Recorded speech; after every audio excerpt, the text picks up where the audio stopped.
ನೀವೆಲ್ಲ ಊರಿಗೆ ರಜೆಗೆ ಹೋದ್ಮೇಲೆ ಏನು ಮಾಡ್ತೀರಾ? ಸುಮ್ಮನೆ ಆರಾಮಾಗಿ ಮನೇಲಿ ಎಂಜಾಯ್ ಮಾಡ್ತೀರಾ. ಬಟ್ ನಾನು ಹಂಗಲ್ಲ. ನಾವು ಮನೆಗೆ ಹೋದ್ಮೇಲೆ ಮನೇಲಿ ಕಾಲ ನಿಲ್ಲಲ್ಲ. ಅದರಿಂದ ನಾನು ಮತ್ತು ನನ್ನ ಮಾವನ ಮಗ ತೋಟಕ್ಕೆ ಹೋದ್ವಿ. ಹಲಸಿನ ಹಣ್ಣು ತಿನ್ಬೇಕನ್ನಿಸ್ತು, ಅದಕ್ಕೆ ಹಲಸಿನ ಹಣ್ಣು ಹುಡ್ಕೊಳ್ತಾ ಹೋದ್ವಿ. ಅವ್ರ ತೋಟದಲ್ಲೇ ಒಂದು ಮರ ಇತ್ತು. ಅದು ಈ ವರ್ಷದ ಲಾಸ್ಟ್ ಹಲಸಿನ ಹಣ್ಣು ನಮಗೋಸ್ಕರನೇ ಕಾಯ್ತಾ ಇತ್ತು ಅನ್ಸುತ್ತೆ.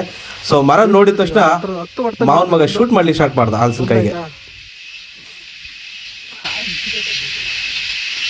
ಕೇವಲ 9 ವರ್ಷದಲ್ಲಿ ಬೀಳುತ್ತೆ 2.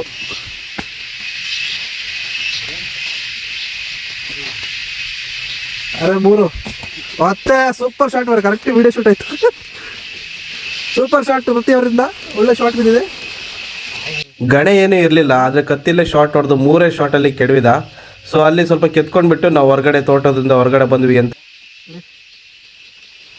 ಮಲ್ನಾಡು ವೈಬು, ಕಾಫಿ ತೋಟ, ಹಲಸಿನಕಾಯಿ.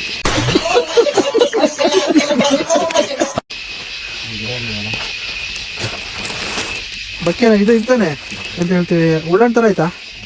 ಕಣ್ಣೆ ಅಮ್ಮಗೆ ಹೇಳಿದ್ದೆ, ಅಮ್ಮ ನೀನು ಇದು ಮಾಡಿ ಕೊಡು, ಅಕ್ಕಿ ನೆನೆಕ್ಕಿರೋ ಅಂತ ಎದ ಹುಡ್ತೀನಿ.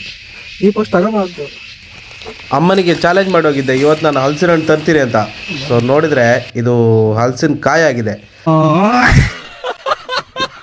ಸೊ ಏನು ಮಾಡೋದು, ಇನ್ನೊಂದು ಮೇಲೆ ಇವ್ರದ್ದೊಂದು ತೋಟ ಇದೆ, ಅಲ್ಲಿಗೆ ಹೋಗಿದ್ವಿ. ಅಲ್ಲಿ ನಮಗೋಸ್ಕರನೇ ಒಂದು ಹಣ್ಣು ಕಾಯ್ತಾ ಇತ್ತು. ಹೋಗಿ ಕೆಡ್ಕೊಂಡು ಬಂದು ದೋಸೆ ಮಾಡ್ಕೊಂಡು ತಿಂದೆ.